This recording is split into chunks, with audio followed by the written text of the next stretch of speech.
বাংলার এক গ্রামের নাম ছিল হরিপুর। এই হরিপুর গ্রামে কানন কয়দিন হয়েছে নতুন বিয়ে হয়ে এসেছে। কানন সারাদিন তার সংসারের কাজ করত। ঘরে ছিল তার বৃদ্ধা শাশুড়ি আর স্বামী। কি আর বলবো বৌমা, তোমার জন্য খুব কষ্ট হয়।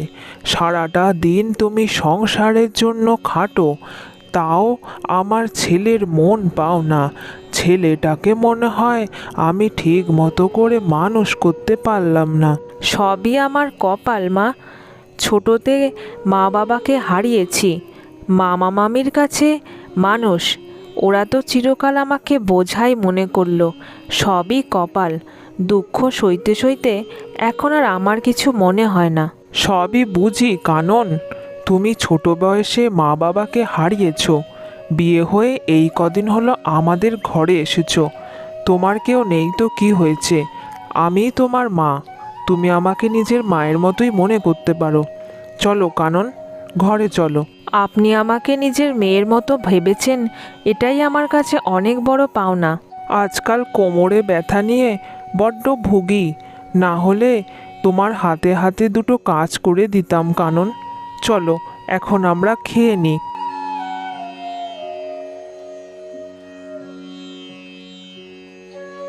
কাননের স্বামীর নাম গোপাল। গোপাল তার নিজের ছোট্ট জমিতে চাষবাস করে। একদিন সে যখন নিজের ছোট জমিতে ফসলের বীজ ছড়াচ্ছিল, তখন তার এক বন্ধু আসে। আরে গোপাল যে, সে কি রে, এতদূর পড়াশোনা করে এখন একটা ছোট্ট জমিতে চাষবাস করছিস? আর আমাকে দেখ, শহরে থাকি, টাকা পয়সার অভাব নেই, ভালো টাকা রোজগার করি। আরে নবীন যে, কতদিন পর হঠাৎ এই গ্রামে। আর বলিস না, বাবার জমিটুকুই আমাদের সম্বল, তাই জমিটুকুই এখন চাষবাস করছি। চাকরি তো পেলাম না। কি দরকার গোপাল এই সমস্ত ছোটখাটো কাজ করার? আমি একটা ভালো জিনিস জানি, যেটা থেকে তুই ভালো টাকা রোজগার করতে পারবি। কি রে নবীন, আমাকেও একটু বল, কার না আর ভালো লাগে ভালো ঘরে থাকতে, ভালো খাবার খেতে, আরামে থাকতে? সবাই চায়, আমিও চাই। বল রে। তেমন কিছু না, আমার চেনা কয়েকজন লোকজন আছে। তুই তোর জমানো যা টাকা পয়সা আছে আমাকে দিতে পারিস। মাসের শেষে একটা মোটা টাকা তোকে তুলে দেওয়া হবে। আমার যে সেরকম জমানো কিছু নেই, যা কিছু সম্বল বলতে বাবার এই জমিটুকু, আর তো কিছুই নেই। আপত্তি না থাকলে জমিটা বিক্রি করে দে, যে টাকা পাবি আমার কাছে রাখতে পারিস। তারপরে টাকার পরিমাণ বেড়ে গেলে তোকে ফেরত দিয়ে দেওয়া হবে। তাছাড়া এই গ্রামে থেকে কি হবে? গ্রামে আছেটাই বা কি? সব সুযোগ সুবিধা সবই শহরে। চল আমার সাথে শহরে চলে চ। ঠিক আছে রে নবীন, তাই হবে। তুই ঠিকই বলেছিস, এখানে কোনো সুযোগ সুবিধা নেই। আমি তোর সাথে শহরে চলে যাব। কিছু সময় পরে গোপাল নিজের ঘরে ফিরে আসে। সময় তো নিজের কাজগুলো করতে পারো, এতক্ষণে তোমার ঘর পোছার সময় হলো? রোজ তো আমি এই সময় ঘরের কাজ করি, কিন্তু আজ তো তুমি তাড়াতাড়ি চলে এসেছো, তাই তোমার মনে হচ্ছে। আমি এসেছি অনেকক্ষণ হয়েছে, খাবারটা যে দিতে হবে সেটাও কি তোমার খেয়াল নেই? ভুল হয়ে গেছে গো। রোজ তো আরও একটু পরে খেতে বসো। যাই হোক, আমি এক্ষুনি খাবার গরম করে আনছি। তুমি নিজের চাষবাস, জমি, ভিটেমাটি, মাকে আমাকে ছেড়ে শহরে চলে যাবে? এসব কি কথা বলছো তুমি? তুমি থাকো, তোমার এই গ্রাম, আমার মাকে নিয়ে তুমি থাকো। আমার আর থাকতে মন চায় না। তাছাড়া এই গ্রামে আছি বা কি? রোজ রোজ এই গরিবের জীবন কাটাতে আমার ভালো লাগে না। আমি চললাম। অমন কথা বলো না। গ্রাম প্রকৃতিরই এক স্বর্গ। গ্রামের যে মনোরম পরিবেশ শহরের ওই কোলাহলে তুমি পাবে না। তাছাড়া চাষবাস করেও যেটুকু টাকা রোজগার হয়, আমরা সবাই সুখে শান্তিতে একসাথে থাকতে পারি। তোমার যখন এতই এসব ভালো লাগে, তা তুমিই থাকো না। আমি তো আর তোমাদেরকে নিয়ে যাচ্ছি না। আমি শহরে গিয়ে অনেক টাকা রোজগার করব, নিজে সুখে শান্তিতে আরামে থাকবো। পরের দিন সকালে গোপাল শহরের উদ্দেশ্যে রওনা দেয়। এভাবে বেশ কয়েকদিন কেটে যায়। গোপালও শহরে থাকতে শুরু করে দেয়, আর কানন তার বৃদ্ধা শাশুড়িকে নিয়ে গ্রামেই থেকে যায়। এরকম একদিন সকালে কানন যখন ধান ঝাড়ছিল, তখন এক বৃদ্ধা তার বাড়ির উঠোনের সামনে এসে হাজির হয়। মা রে, আজ 2 দিন হলো কিছু খেতে পাইনি। খিদের জোরে এ গ্রাম থেকে সে গ্রাম ঘুরে বেড়াচ্ছি, কেউ কিছু খেতে দেয়নি। তুই একটু খেতে দিবি মা? সত্যি বুড়িমা, 2 দিন ধরে তুমি খেতে পাওনি শুনেই খুব খারাপ লাগলো। তবে আমরা গরিব মানুষ, আমরা তো অত ভালো কিছু খেতে পাই না। তবে ঘরে যা আছে তাই দিয়ে তোমার জন্য একটু রান্না করে দিতে পারবো। ভালো ভালো খাবারের দরকার নেই, আমাকে একটু ভাত খেতে দিলেই হবে। ভাত খেতে খুব ভালোবাসি। এসো বুড়িমা, তুমি উঠোনে এসে বসো, আমি রান্না করে নিজে হাতে তোমাকে খেতে দেব।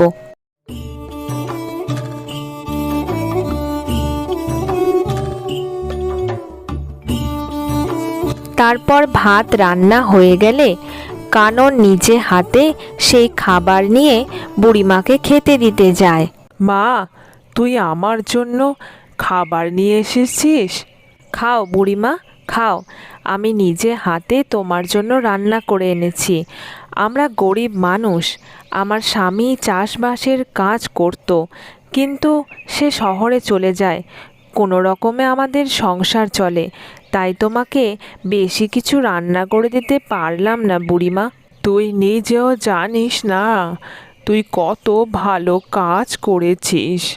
আমি এখন খেয়ে নি, খুব খিদে পেয়েছে। তোর হাতের খাবার খেয়ে পেট আর মন দুটোই ভরে গেল রে মা। আমি এবার যাই।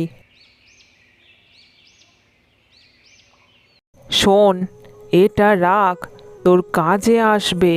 এটা তো লাউ গাছের চারা, এটা দিয়ে আমি কি করব বুড়িমা?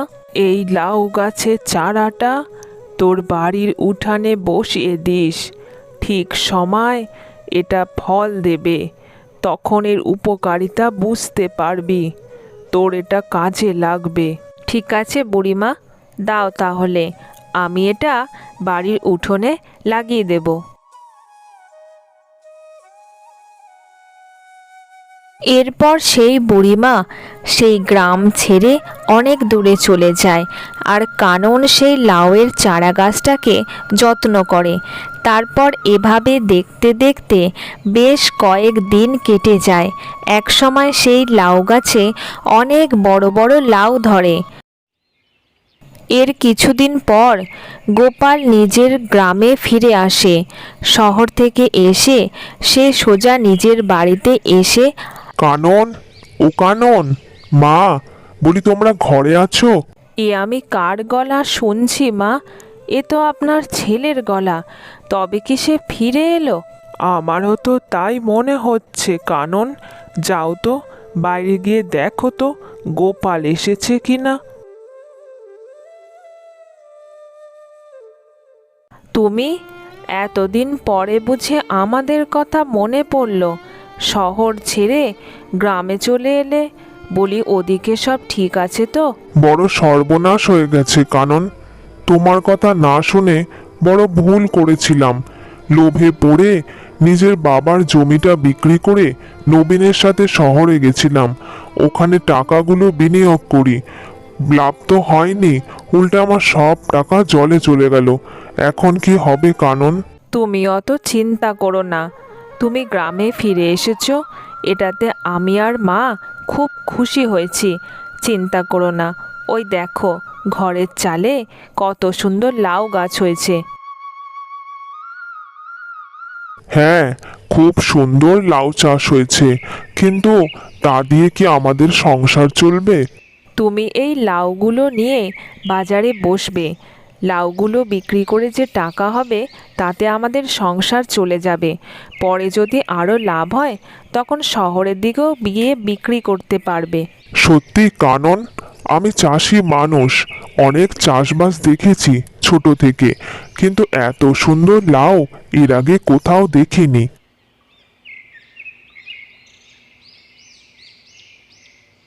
এরপর গোপাল সেই লাউগুলো নিয়ে বাজারে বিক্রি করতে বসে আর সবাইকে ডেকে ডেকে বলে। এভাবে কয়েকদিনের মধ্যে তার দোকানে অনেক লোকজন চলে আসে আর ভালোভাবে বিক্রি হতে শুরু করে। এভাবে রোজ গোপাল দোকানে গিয়ে লাউ বিক্রি করে ঘরে ফেরে।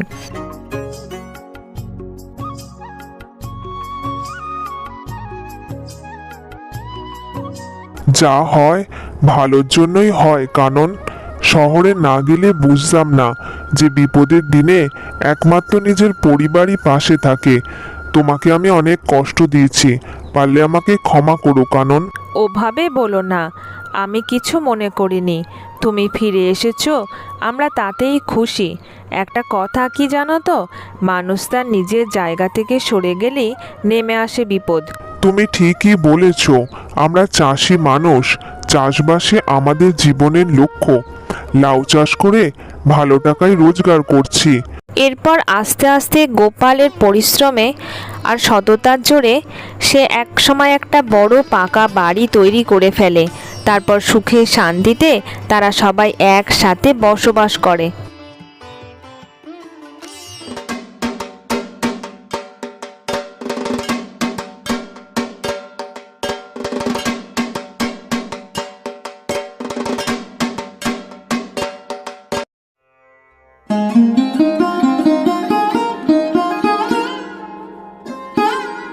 একি মা, আজকে তুমি খেতে বসনি? আমাকে একাই খেতে দিয়ে দিলে যে। আর বাবা কোথায় মা? বাবাকে তো দেখতে পাচ্ছি না। আর মা, তুমি আজকেও আলু সিদ্ধ দিয়ে ভাত দিয়েছো? আর দুদিন পরেই দুর্গা পুজো, জানো মা, আজ ফুলিদের বাড়িতে মাংস হয়েছে। আমাদের কি আর অত টাকা আছে? তাছাড়া ভগবানও তো মুখ তুলে চাইছেন না। আমরা গরিব প্রজা, বন্যায় সব জমির ফসল নষ্ট হয়ে গেছে। তাছাড়া তোর বাবা জমিদারের কাছে অনেক দিন আগে টাকা ধার করেছিল, সেই টাকাই এখন বেড়ে অনেকটা হয়ে গেছে। জমিদারবাবু তাগদা দিয়েছেন, তাই তোর বাবা দেখা করতে গেছে। আচ্ছা মা, বুঝেছি। জানো মা, আজকে ফুলিদের বাড়িতে যখন খেলা করছিলাম, কষা মাংসের গন্ধ আসছিল, কি সুন্দর গন্ধ। আর তুমি আমাকে আলু সিদ্ধ দিয়ে ভাত খেতে দিয়েছো, আমি খাবো না। খেয়ে নে মিনি, আমাদের কি আর অত অবস্থা যে আমরা পুজোর সময় মাংস খেতে পাবো?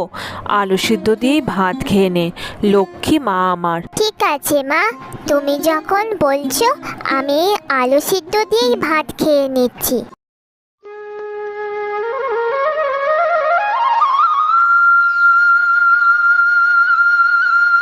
জমিদার বাবু বেজায় রেগে আছেন গিন্নি। অর্থের টান সাংঘাতিক টান, যার হয় সে বোঝে।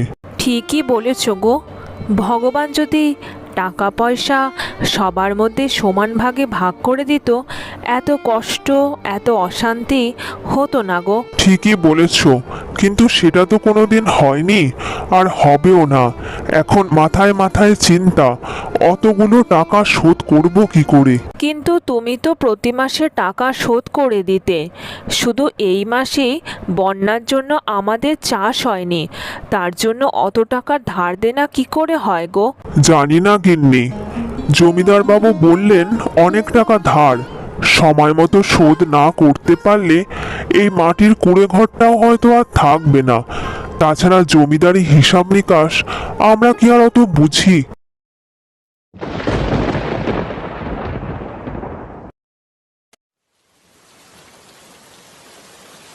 কি গো গিন্নি, রাতের বেলায় ভাত খাবার মতো চাল আছে নাকি নেই? কিচ্ছু নেই গো, ঘরে যেটুকু চাল ছিল দুপুরেই শেষ হয়ে গেছে। আর আলু পেঁয়াজ আনাজপাতি কিছুই নেই। কি করে যে চলবে তাই ভাবছি। কি করে আবার চলবে? ধার করতে হবে, নগেন কাকার কাছ থেকে ধারেই একটু চাল আর একটু ডাল নিয়ে আসি। যাই, এই বৃষ্টির মধ্যে ছাতা নিয়ে বেরোই, তাছাড়া আর উপায় কি?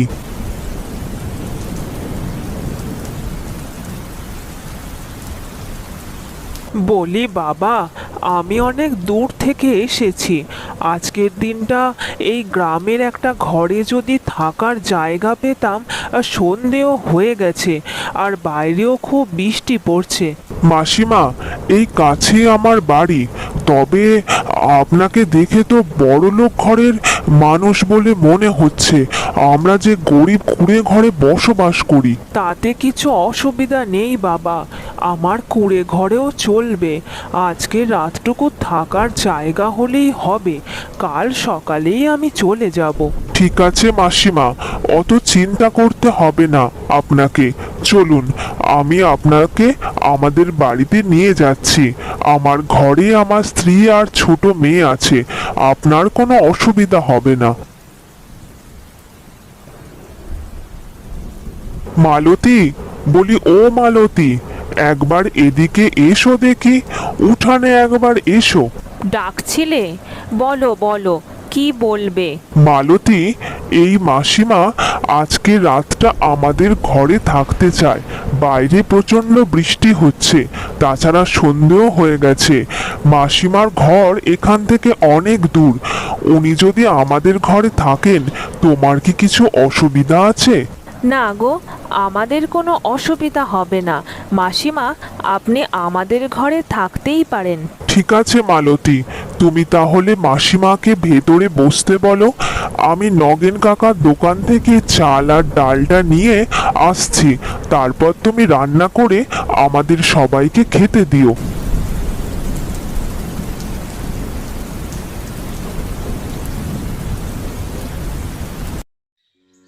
আমরা গরিব মানুষ কাকিমা, আলু সিদ্ধ আর ভাত দিয়ে খেতে দিতে আমারও খুব খারাপ লাগছে, কিন্তু এছাড়া যে কিছু উপায় নেই।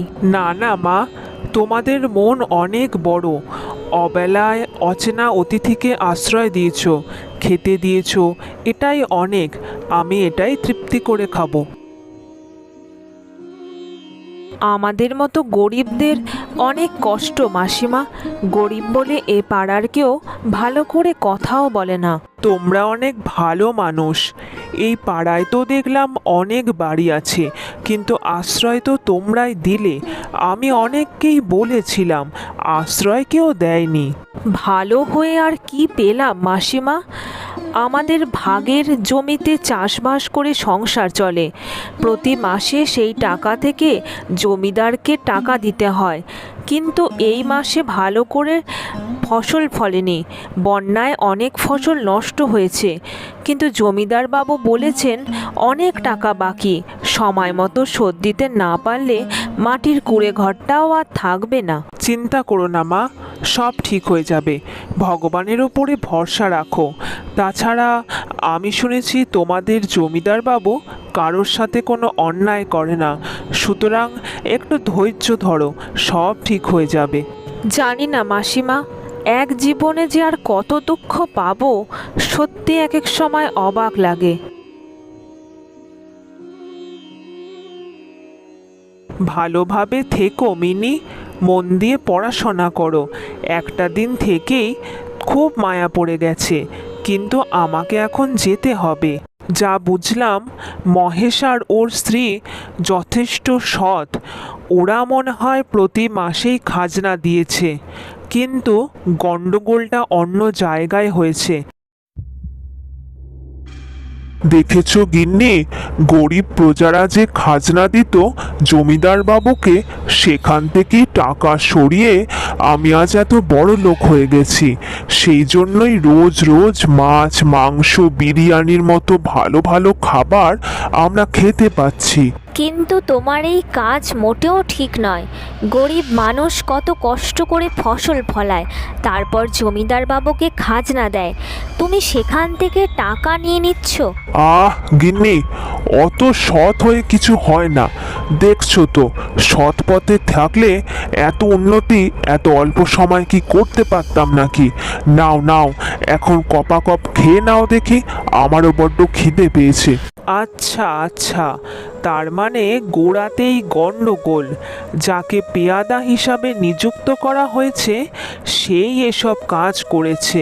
না, আর এখানে থাকা চলবে না, এক্ষুনি খবরটা পৌঁছাতে হবে। ছি ছি ছি ছি ছি, আমার তো বিশ্বাসই হচ্ছে না, শেষে কিনা রামপাল এই কাজ করতে পারলো। পেয়াদা হিসাবে এতগুলো বছর ধরে আমি ওকে রেখেছি। রামলাল শুধু মহেশের টাকাই কেড়ে নেয়নি, তোমাকে ঠকিয়ে আরও অনেক গরিব প্রজার টাকাও কেড়ে নিয়েছে। হ্যাঁ, যথাযথ শাস্তি রামলালের জন্য তোলা থাকলো। তবে তুমি যদি ছদ্মবেশে ওইভাবে মহেশের বাড়ি আর রামলালের বাড়ি গিয়ে না যেতে, তাহলে হয়তো আসল চোরকে আমরা ধরতেই পারতাম না। আর তোমার কথা মতোই মহেশকে আর ওর বউকে আমি ওইখানে ডেকে পাঠিয়েছি। জমিদার মশাই আমাকে ডেকে পাঠিয়েছিলেন। আমি ক্ষমা চাইছি জমিদার বাবু, আমি অতগুলো টাকার জোগাড় করতে পারিনি। গরিব মানুষ আমি। তোমাকে টাকার জোগাড় করতে হবে না মহেশ, আসল চোরকে তোমাদের গিন্নিমা ধরে ফেলেছে। মাসিমা সেজে যে তোমাদের বাড়ি গেছিল সে আর কেউ নয়, আমার স্ত্রী। এসব কি শুনছি? আমাদের মতো গরিব ঘরে গিন্নিমা গেছিলেন কাল? আমি তো গিন্নিমাকে কোনোদিন দেখিনি, দেখলে হয়তো চিনতে পারতাম। ওসব নিয়ে মন খারাপ করার কোনো কারণ নেই। তোমরা দুজনে সৎ, আর সততার সাথে আন্তরিকতার সাথে আমার যত্ন করেছো। আসলে গিন্নিমা, আমরা গরিব মানুষ, এর থেকে বেশি আপ্যায়ন করা আমাদের পক্ষে সম্ভব ছিল না। মহেশ, তুমি এতদিন গরিব মানুষ ছিলে, তবে আজকের পর থেকে আর গরিব থাকবে না।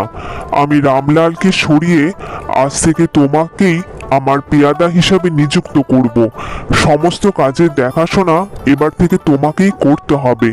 কাল থেকে তুমি এই কাজে যুক্ত হয়েও, আর রামলালের ব্যবস্থা আমি করছি। এটা শুনে আমার যে কি আনন্দ হচ্ছে আমি বলে বোঝাতে পারবো না জমিদার বাবু। থাক থাক মা, থাক। তোমরা সততার সাথে কাজ করো, আজীবন এই সততাটা বজায় রেখো, তাহলেই চলবে। আর দুদিন বাদেই পুজো, তাই নতুন জামা কিনে দিও মেয়েটাকে।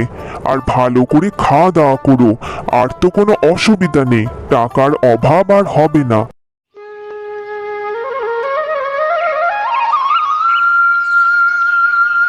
পই পই করে বারণ করেছিলাম, দেখলে তো কি হলো। অসৎ পথে কাজ করলে একদিন না একদিন তার শাস্তি পেতেই হবে। এবার বোঝো ঠেলা। পুলিশ আসার আগেই আমি পেছনের দরজা দিয়ে পালিয়ে যাব, কেউ আমাকে ধরতেও পারবে না। কোন দিক দিয়ে পালাবে রামলাল? আমি তোমার ঘরে এসেছি, চলো এবার সারা জীবন জেলের ভাত খাওয়ার জন্য তৈরি হও। আমার স্বামীকে ক্ষমা করে দিন, ও আর এমন অন্যায় কখনো করবে না। রামলাল যা করেছে জমিদার বাবুর কড়া নির্দেশ, জেল থেকে যেন রামলাল আর ছাড়া না পায়।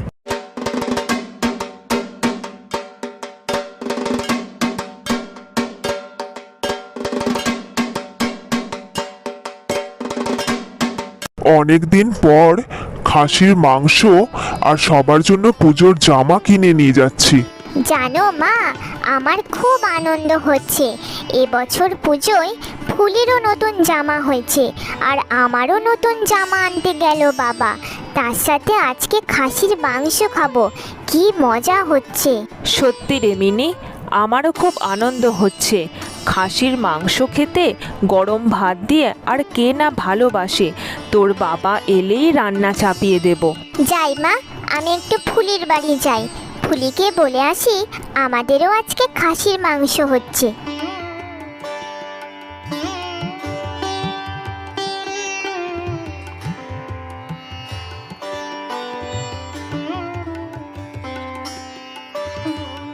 সত্যি এতদিন পরে ভগবান যেন মুখ তুলে চাইলো।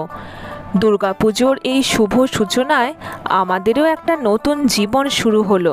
তুমি একটা নতুন কাজ পেলে। ঠিকই বলেছ গিন্নি।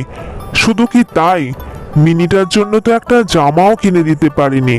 আজ নতুন জামা পেয়ে মেয়েটা কত খুশি। হ্যাঁ, তুমি ঠিকই বলেছ। মিনি আমাদের একমাত্র মেয়ে। মিনির খুশিতেই আমরা দুজনে সমানভাবে খুশি।